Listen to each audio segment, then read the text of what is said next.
Hi everyone, wanted to show you how to keep your sink drains clean and flowing free.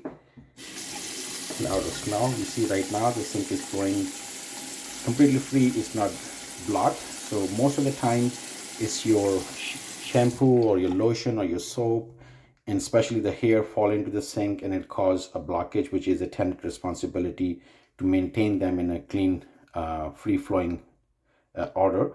So what I do, I have there are a number of chemicals you can buy from the market, but they cost money. The easiest and the more simplest way I have learned about is using a baking soda and a vinegar. Old, tried, time-tested recipe. So if your sink is slowing down, just throw about, I would say, 2 tablespoons of baking soda, just like this, over here, and then pour about half cup of vinegar. Vinegar is a normal white vinegar you can buy from even from Dollarama or from a grocery store, $3 or $4 for a whole 4-liter bottle. It will last you for many months. So you just pour half a cup of vinegar like this. It's going to bubble up.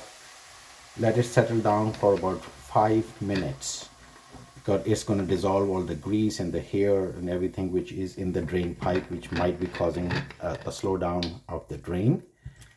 And then after 5 minutes, just pour a boiling hot water. You might have a kettle, which you can use as a boiling water, or the least you can use a hot water from here, but preference is to use a hot water, about 1 liter or 2 liter of hot water, and then let it flow. And then you try it with, see if it's been opened up. If it's still not open up and it's still causing you a problem, you might need to plunge it.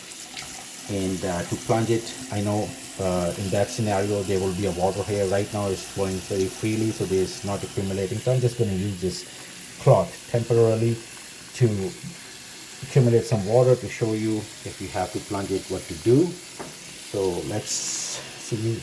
Once the water is accumulated here, you can use a plunger, a small plunger you can buy from Home Depot or any other kind. I found this one more handy because it's small in size.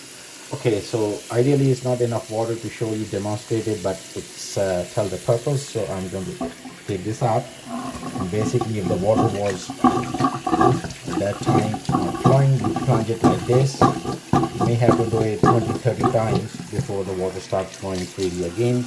I know it's not a very good example because the sink was not drained to begin with. All right, okay, thank you.